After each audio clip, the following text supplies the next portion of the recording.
This Mike, NoStressMike.com. One of the things that attracted me to Thailand, I'm in Thailand, this is, I think it's November 10th, it's on a Sunday, 2017, and I'm in Chiang, Chiang Rai, R-A-I, Thailand. But one of the things that attracted me, yes, I've heard things about Thailand. A lot of the stuff that I heard doesn't involve me. I mean, I heard, all the drinking, the partying, and chasing women and all that kind of stuff. I'm not into all that kind of stuff, and so that never really did a lot to me. But one of the things that did when I was in China, the first time I was in China, I had to leave the country, and to leave, I thought, well, if I could just go someplace and then come back, and that's when I thought about Thailand. But I didn't do my homework about Thailand, so I'd hated to just run over here without knowing anything, But one of the things that did, when I started doing my homework about it, one thing, like I say, as an American, you don't need any kind of a visa. I mean, you can get it on arrival. It's not like you have to get it ahead of time like I did. In China, I had to, a lot of stuff you got to do ahead of time. Here, I didn't have to do it like that. And so I thought, well, I wonder, so that makes it convenient. Americans, we like things convenient. And so I thought, well, okay, now I can run to Thailand. And like I say, it's a monarchy, I think is what. Now this is stuff I'm just talking about. I've never been around it before. A monarchy, in other words, a king. And so the government is a king. Now I still don't understand how that works. I thought I knew what a king was, but I don't. Now, since I'm here in Thailand, now one thing is the people are happy, and it's easy to be a king when the people are happy. Why are the people happy? Is it because what the king does or what the king doesn't do? Is it something different from democracies and socialism and communism, this type of stuff? I really don't know.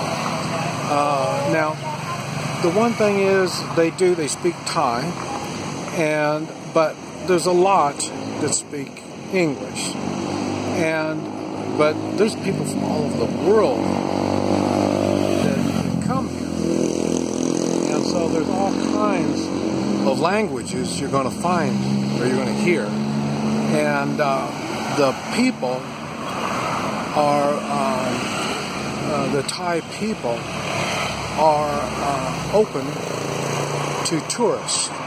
They're open to travelers. They are open to foreigners coming into their country and living in their country. Now, I lived in Guatemala, Central America, for 14 years, so I know what it's like living in a foreign country. And I'll tell you, this is nothing like Guatemala. It's kind of like it.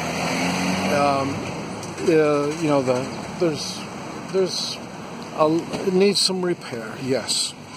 But like I say, the trade-off you have is you don't have all the high taxes, you don't have all the control. When you have things like in the United States, when roads are good, and, you have codes to go by on everything, and there's enforcement. They got so many people working for the government, and to show that their job is important, they I call it harass the citizens, because that's what they did with me. It put me out of business. About every business I've been in, I've been put out of business by government bureaucrats and government control.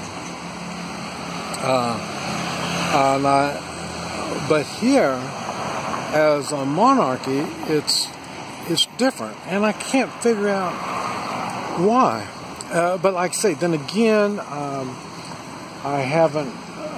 tell you the truth, I haven't made any close relationships with the local people, and the reason is this is an experiment. It's turning into an experiment for me, because I'm having to use all of the skills that I've accumulated through my life. I've had to use by being here. And one of the skills that I haven't used, and it would change everything completely, is if I started making relationships. But like I say, I'm right now, this is my first time here. I'm sure I'm going to be back. And I want to get an impression of an outsider, of seeing things for the first time. And already I've talked about food. They have good food. I see it. I know it. I can't figure out how to. I can't figure out how to order it. I eat off the street. Now they got plenty of restaurants. You can go in these fancy restaurants and you can get all kinds of stuff like that. I don't really do that. And so I try to live a life like the locals do, within reason. I mean, after all, I am a little bit spoiled American. So, but like I say, I do appreciate the adventure, and I never realized I was going to have the adventure of eating. But like I say, I was hoping to find some kind of a tour where they would explain how the system works, how the king type system works.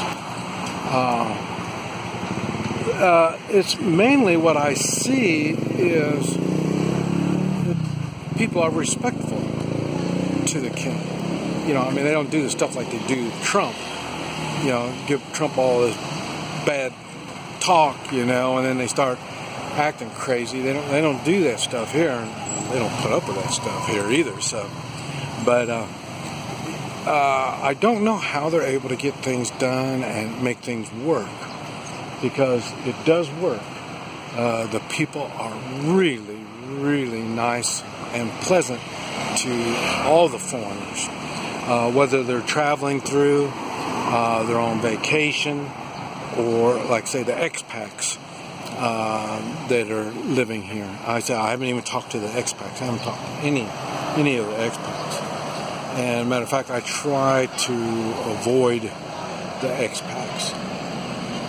Like I say, I'm here by myself. This is another thing that kind of limits a lot of things. And I'll tell you, I've learned a lot since I've been here. And but it's nothing like I was planning on learning. But that's like most of the things that surround my life. I set a goal, but I always reach a different goal by the time I get done. But like I say, this is a very interesting place, very nice. It's easy to get around. Like I say, I flew into Bangkok. I took a subway, and then I took a train, and then I've taken taxis and all this kind of stuff, rented a motorcycle, and nothing has been difficult. And even the food thing it's my fault. I could take the easy way out, but like I say, I don't. I'm not real keen on looking for the easy way, follow the easy way. Now, take that back now, because now I'm fixing to leave. I am flying out of here. Now, I thought, just to let you know. Now, see, when I communicate with some people, I was communicating with some people, and they told me it was 80,000 people. And then, so now I'm here. I think, man, that place is awful big for 80,000. And come to find out it's 1 million. Now, I've been told again by somebody else it's 1 million. So, now remember, I'm a city boy. I mean, a country boy. So, all this stuff is amazing to me. That's why in China, you know, the small cities are 800,000 for the small cities. And, you know, I mean, you're talking 15 to 20 million people in a lot of the cities in China. This is far more than I can imagine. Far more than... So a lot of the cultural shock and getting used to stuff is getting used to the big city, getting used to so many people. And so it has been a challenge. This whole thing has been a challenge. And like I say, now I'm by myself, and I'm not going to do this again by myself. The next time I come back, I'll bring somebody with me. I was hoping to, the way I hear, I thought it would be easier to find a translator in Thailand. And, you know, then we could go around, look and do things and stuff like that, and they could explain a lot of stuff to me. But it hasn't been that easy. But then again, remember, I don't hang around the tourist stuff. I am now at the hotel, but even that, like I say, I avoid the tourists. And I have looked at some of the guided tours and stuff like that, but I haven't gotten involved in anything. Because like I say, by myself, it kind of takes a lot of the fun out of it. I'm seeing a lot of, I'm experiencing a lot, but I have no one to share it with, so it makes a difference. So I'm getting stuff that's a priority to me instead of somebody that I would be with. But anyway, this is Mike, NoStressMike.com.